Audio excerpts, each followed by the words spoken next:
कब्र खोदने वाले बूढ़े ने कहा, अचानक मैंने देखा आसमान की तरफ से दो सफेद रंग के घोड़े कब्रिस्तान की तरफ चले आ रहे थे।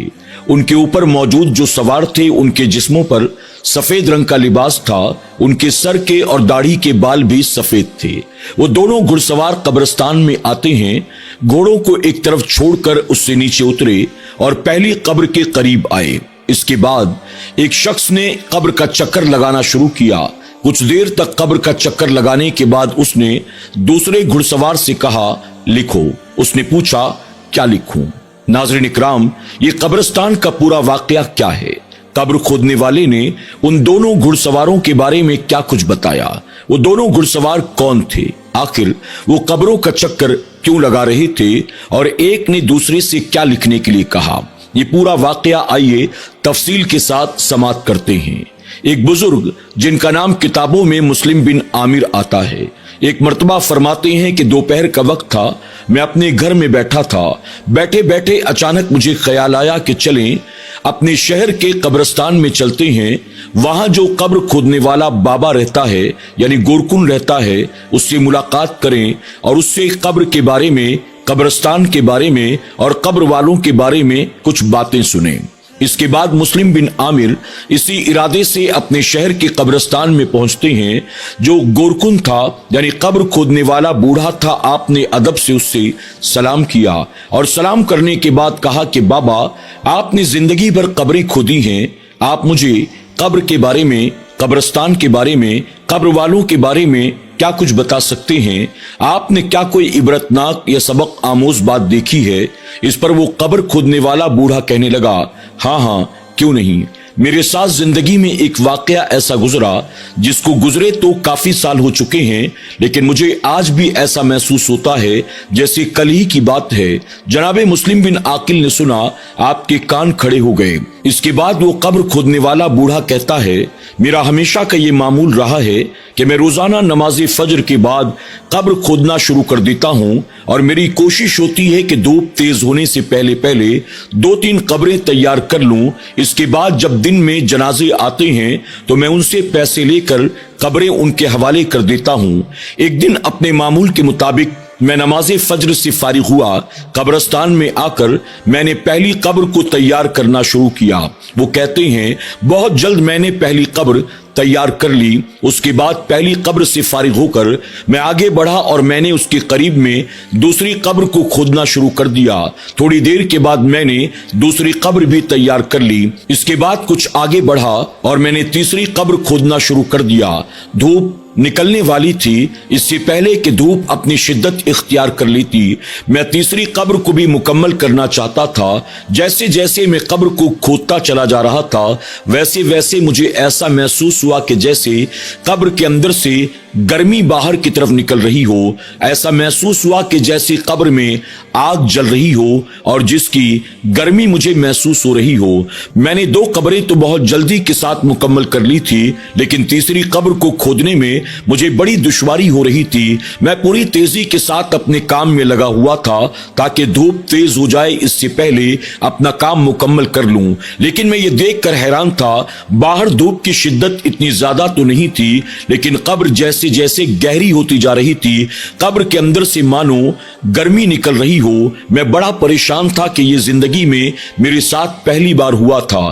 फिर भी मैं अपने काम में लगा रहा। कुछ देर सुस्ता था, उठता, फिर काम में लग जाता। कुछ देर के बाद मैंने वो कब्र भी जैसे तैसे मुकम्मल कर ली। अब तीनों कब्रें मुकम्मल कर लेने के बाद मैं एक दरख्त के नीचे हाथ मुंह धोकर बैठ जाता हूँ। अपने घर से रोटियां लेकर आया था, मैंने रोटियां खोली। अभी मैं खाना शुरू ही करना चाहता था, अचानक मुझे नजर आया आसमान की तरफ से 2 सफेद रंग के घोड़े नमूदार होते हैं और वो दोनों घोड़े सीधे कब्रिस्तान की तरफ चले आते थे। कब्र खोदने वाला बूढ़ा कहता है, मैंने देखा उन दोनों घोड़ों के ऊपर जो सवार मौजूद थे, उनके जिस्मों पर सफेद रंग का लिबास था। उनके सर और दाढ़ी के बाल भी सफेद थे। मैंने अपनी जिंदगी में पहली बार ये मंजर देखा था। अभी मैं ये देख ही रहा था कि दोनों घुड़सवार कब्रिस्तान के अंदर पहुंचते हैं। घोड़ों को एक तरफ छोड़कर घोड़ों से नीचे उतरते हैं और दोनों पहली कब्र के करीब आकर खड़े हो जाते हैं। इसके बाद उन दोनों में से एक घुड़सवार पहली कब्र का चक्कर चक्कर लगाना शुरू करता है। चंद चक्कर लगाने के बाद वो दूसरे शख्स से मुखातिब होकर कहता है, लिखो। दूसरे शख्स ने कहा, क्या लिखूं? इस पर पहला शख्स कहता है, इस कब्र को हद्दे नजर तक कुशादा लिख दो, यानी जहां जहां तक नजर पड़ती है वहां वहां तक इस कब्र को लंबी चौड़ी लिख दो। लिखने वाले ने उसको लिखा। इसके बाद वो पहला शख्स अब दूसरी कब्र के करीब जाता है और जाने के बाद उस कब्र का भी चक्कर लगाता है।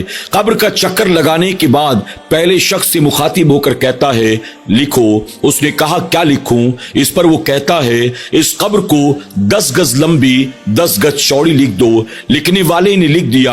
इसके बाद वो शख्स अब तीसरी कब्र की तरफ बढ़ता है। तीसरी कब्र के करीब जाकर उसके चंद चक्कर लगाता है और लगाने के बाद अब दूसरे शख्स से कहता है, लिखो। उसने पूछा, क्या लिखूं? इस पर चक्कर लगाने वाला शख्स कहता है, इस कब्र को इतनी तंग लिख दो, इतनी छोटी लिख दो। अपने अंगूठे और शहादत की उंगली का इशारा करके उस शख्स ने लिखने वाले को कहा कि इस कब्र को तंग कर दो। लिखने वाले ने लिख दिया। मुझे सारा मामला समझ में नहीं आ रहा था। ये दोनों हैं कौन? ये क्या कर रहे हैं? ये क्या लिख रहे हैं? ये कहां से आए हैं? ये चाहते क्या हैं? अभी मेरे दिल दिमाग में ऐसे सवालात चल ही रहे थे कि वो दोनों अचानक पलटे, घोड़ों पर जाकर सवार हुए। अनकरीब था कि वो वहां से रवाना हो जाते। मैं तेजी के साथ दौड़ा। इससे पहले कि मैं उन तक पहुंचता और कोई सवाल पूछता, वो दोनों घोड़ों को एड़ लगाते हैं, आसमान की तरफ परवाज करते हैं और देखते ही देखते मेरी निगाहों के सामने बादलों में गायब हो जाते हैं। अब वो कब्र खोदने वाला कहता है, इस सारे वाकये से मेरे दिल में डर पैदा हो गया। मुझे कुछ भी समझ में नहीं आ रहा था। मैंने पूरी जिंदगी कब्रिस्तान में कब्रें खोदी थी। आज तक कभी ऐसा कोई मामला न देखा। आज पहली बार मेरे साथ ऐसा हुआ। मैं हैरान था, आखिर ये दोनों हैं कौन? कहां से आए थे? क्या कर रहे थे? क्या लिख रहे थे? मैं भी सोच रहा था। अचानक मैंने देखा कब्रिस्तान की तरफ एक जनाजा चला आ रहा था। मैं देखकर हैरान था। इस मैयत को लाने वाले 4 लोगों के सिवा 5वां कोई नहीं था। सिर्फ 4 आदमी आए थे। इन चारों आदमियों ने आकर मुझसे पहली कब्र का सौदा किया। मैंने उनसे पैसे लिए, पहली कब्र उनके हवाले कर दी। वो चारों आदमी मिलकर मैयत की तदफीन करते हैं। मैं भी उनके साथ शामिल हो गया। जब वो तदफीन से फारिग हो गए तो मैंने आगे बढ़कर उनसे पूछा, मैं ये देखकर हैरान हूं कि इस जनाजे में तुम 4 के सिवा 5वां कोई नहीं आया। क्या तुम मुझे बता सकते हो ये मरने वाला कौन था जिसके जनाजे में तुम 4 लोगों के सिवा कोई नहीं आया? इस पर वो लोग मुझे बताते हैं ये कौन था, कहां का रहने वाला था, कहां से आया था, कहां जा रहा था। हम इसके बारे में कुछ भी नहीं जानते। दरअसल ये कोई मुसाफिर मालूम देता है। अपनी सवारी के ऊपर ये हमें मरा हुआ मिला। हमने जब देखा तो पता चला कि ये मुसलमान है। बस मुसलमान होने की वजह से हम चारों ने आपस में इसके कफन दफन की तैयारी शुरू कर दी। इसे हम जानते पहचानते तो नहीं है, बस मुसलमान होने की वजह से हमने अपने पास से पैसे जमा किए। इसके गुस्ल का, इसके कफन का, नमाजे जनाजा का और इसकी तदफीन का हमने इंतजाम किया। अब वो बूढ़ा कब्र खोदने वाला कहता है, जब मुझे पता चला कि वो एक मुसाफिर था तो मैंने उन लोगों से कहा, मैं तुमसे कब्र के पैसे नहीं लूंगा। जहां तुमने अल्लाह के नाम पर इतना माल खर्च किया, मैं भी अल्लाह की रजा के लिए ये कब्र बिन पैसों के तुम्हारे हवाले करता हूं। मैंने पैसे उनके हवाले कर दिए। वो लोग मुझे दुआएं देते हुए चले गए। इसके बाद वो बूढ़ा कब्र खोदने वाला जनाब मुस्लिम बिन आमिर से कहता है, जब उस कब्र वाले के बारे में मुझे पता चला तो मैंने सोचा, यकीनन अल्लाह कैसा रहमान है, कैसा रहीम है, कैसा करीम है, कैसा सत्तार गफ्फार है।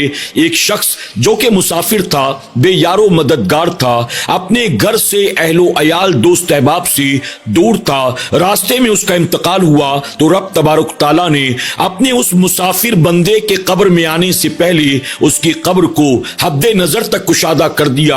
अब वो कब्र खोदने वाला कहता है, धीरे धीरे मुझे बात समझ में आने लगी कि वो लोग जो कब्र का चक्कर लगाकर लिख कर गए, आखिर वो क्या लिख कर गए, वो कौन लोग थे। अल्लाह अकबर। इसके बाद वो बूढ़ा कहता है, अब मुझे इंतजार था कि दूसरी कब्र में देखते हैं कौन आता है। थोड़ी देर के बाद मैंने देखा कि कब्रिस्तान की तरफ दूसरा जनाजा चला आ रहा था। मैं देखकर हैरान था। इस जनाजे में सिवाय 8-10 लोगों کے اور زیادہ لوگ نہیں تھے، وہ لوگ آتے ہیں مجھ سے قبر کا سودا کرتے ہیں، میں نے ان سے پیسے لیے، قبر ان کے حوالے کی، اس کے بعد انہوں نے میت کو دفن کیا، دفن کرنے کے بعد جب وہ لوگ جانے لگے تو میں نے انہیں روکا اور میں نے روک کر کہا کیا تم مجھے یہ بتانا مناسب سمجھتے ہو آخر یہ مرنے والا کون تھا جس کے جنازے میں سوائے 8-10 لوگوں کے کوئی اور نہیں آیا؟ آخر یہ تھا کون؟ اس پر وہ لوگ کہتے ہیں بابا یہ بندہ ہمارے گاؤں کا بہت نیک آدمی تھا،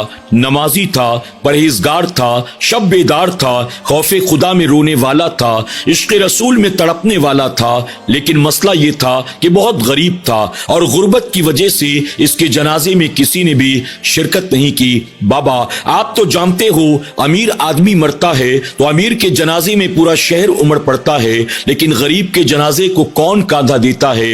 یہ اتنا غریب تھا، اتنا غریب تھا کہ اس کے پاس تو کفن کے پیسے بھی نہیں تھے، ہم نے خود آپس میں پیسہ جمع کر کے اس کے کفن دفن کا اہتمام کیا ہے۔ اب وہ بوڑھا قبر کھودنے والا کہتا ہے جب مجھے اس کی غربت اور اس کی عبادت اور ریاضت کے بارے میں پتا چلا میں نے فوراً قبر کے پیسے ان کے حوالے کر دیے اور میں نے کہا میں لوگوں سے قبروں کے پیسے لیتا رہتا ہوں لیکن اس غریب مسلمان کی قبر کا پیسہ میں نہیں لیتا، اس نیکی میں مجھے شامل کر لیں۔ میں نے پیسے انہیں لوٹا دیے، وہ دعائیں دیتے ہوئے وہاں سے رخصت ہو گئے۔ اب وہ قبر کھودنے والا بوڑھا کہتا ہے اب مجھے انتظار تھا تیسری قبر کا، 2 قبر والوں کے حال کو میں نے دیکھ لیا۔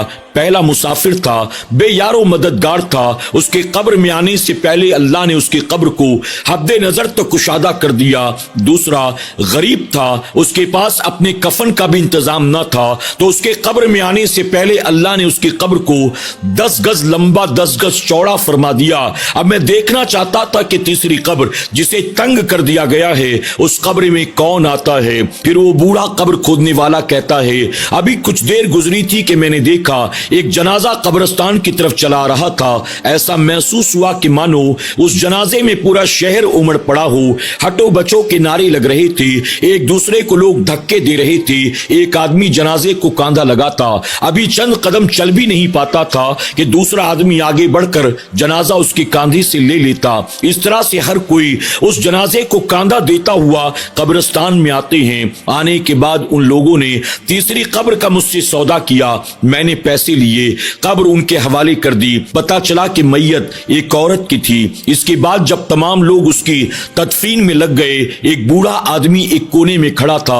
میں نے قریب جا کر سلام کیا اور سلام کر کے میں نے سوال کیا اگر آپ برا نہ مانیں اس میت کے بارے میں آپ سے کچھ پوچھنا چاہتا ہوں۔ سفید داڑھی والے بوڑھے نے کہا پوچھو کیا پوچھنا چاہتے ہو؟ اس پر میں نے اس سے کہا کیا آپ بتا سکتے ہیں کہ یہ عورت کون تھی؟ اس کے جنازے میں پورا شہر امڑ پڑا ہے، آخر یہ تھی کون؟ اس پر وہ سفید داڑھی والا بوڑھا کہتا ہے دراصل یہ عورت کوئی معمولی عورت نہیں تھی، ہمارے گاؤں کے زمیندار صاحب کی بیوی تھی، بہت خوبصورت تھی، اسے اپنے حسن و جمال پر بہت ناز تھا۔ اس کے بعد قبر کھودنے والے بوڑھے نے اس سفید داڑھی والے بوڑھے سے کہا اس عورت کے بارے میں مجھے آپ کچھ اور بتائیں، اس کا اخلاق کیسا تھا، اس کا کردار کیسا تھا، اس کے معاملات کیسے تھی؟ میت میں آئے ہوئے سفید داڑھی والے بوڑھے نے بتایا یہ عورت بہت ہی زیادہ حسین و جمیل تھی، اسے اپنے حسن و جمال پر جتنا ناز تھا اتنا ہی اس کے شوہر کو یعنی زمیندار صاحب کو بھی اپنی بیوی کے حسن و جمال پر بڑا ناز تھا۔ زمیندار صاحب اکثر اپنی بیوی کو سجا دجا کر گاؤں میں سیر کے لیے نکلتی تھی، کبھی بازار میں جاتی تھی، کبھی شادی بیاہ میں جاتی تھی۔ ان کی بیوی کبھی پردہ نہیں کرتی تھی، اپنے بالوں کو بکھیر کر اپنے چہرے پر لالی پاؤڈر سرخی لگا کر گھر سے نکلتی تھی۔ اس کے چاہنے والوں کی گاؤں میں تعداد سینکڑوں میں تھی، جب وہ گلیوں سے گزرتی تھی تو اس کو دیکھنے کے لیے گلی محلے کے نوجوان صفے لگا کر کھڑے ہو جاتے تھے، کوئی زلفوں کی تعریف کرتا، کوئی چہرے کی تعریف کرتا، کوئی رنگ کی تعریف کرتا، کوئی آنکھوں کی تعریف کرتا، کوئی ہونٹوں کی تعریف کرتا۔ لوگ اس پر جان چھڑکا کرتے تھے اور اسے یہ سن کر بڑی خوشی ہوتی تھی کہ لوگ اس کی تعریفیں کر رہے ہیں۔ اس کا شوہر یعنی زمیندار صاحب کو بھی اس بات پر بڑا فخر تھا کہ ان کی بیوی پورے گاؤں میں سب سے زیادہ خوبصورت ہے، اس کو دین سے کوئی تعلق تعلق نہیں تھا، بس دنیا دار عورت تھی۔ اللہ اکبر۔ وہ بوڑھا قبر کھودنے والا کہتا ہے جب مجھے پتا چلا کہ زمیندار کی بے حیا، بے غیرت، بے پردہ عورت تھی تو میں نے فوراً یہ سمجھ لیا اس عورت کے قبر میں آنے سے پہلے اس کی قبر کو تنگ کر دیا گیا اور اس کی قبر میں آگ جلا دی گئی۔ یہی وجہ ہے کہ جب میں قبر کو کھود رہا تھا، جیسے جیسے قبر گہری ہوتی چلی جا رہی تھی ویسے ویسے گرمی کی شدت بڑھتی چلی جا رہی تھی۔ اب مجھے سارا فلسفہ سمجھ میں آ گیا۔ وہ دونوں گھڑ سوار کون تھے؟ انہوں نے تینوں قبروں کا چکر کیوں لگایا اور تینوں قبروں کے بارے میں انہوں نے جو کچھ لکھا تھا وہ کیوں لکھا؟ اللہ اکبر۔ جناب مسلم بن عامر کہتے ہیں جب اس بوڑھے قبر کھودنے والے سے میں نے تینوں قبروں کے بارے میں سنا، میں نے اللہ کی پناہ مانگی، اللہ کی بارگاہ میں سچے دل سے میں نے توبہ اور استغفار کیا اور لوگوں کو میں نیکی کی دعوت دیتا رہا، برائی سے بچاتا رہا، مردوں کو عورتوں کو نمازوں کی دعوت دیتا، بے حیائی، بے غیرتی، بے پردگی سے انہیں بچانے کی کوشش کرتا۔ اللہ تبارک تعالی ہم سب کو اپنا حفظ و امان عطا فرمائے۔ وہ تمام کام جس سے دنیا کے ساتھ آخرت تباہ و برباد ہو جائے، اللہ ایسے کاموں سے کل امت مسلمہ کی حفاظت فرمائے۔ اللہ مسلمانوں کو نماز پنجگانہ کا پابند بنائے، عورتوں کو شرم و حیا کا پیکر بنائے، بے پردگی، بے حیائی، بے غیرتی اور مسلمانوں کو جھوٹ سے، چھل کپٹ سے، دھوکے بازی سے، حرام کمائی اور حرام لقموں سے محفوظ فرمائے۔ آمین یا رب العالمین۔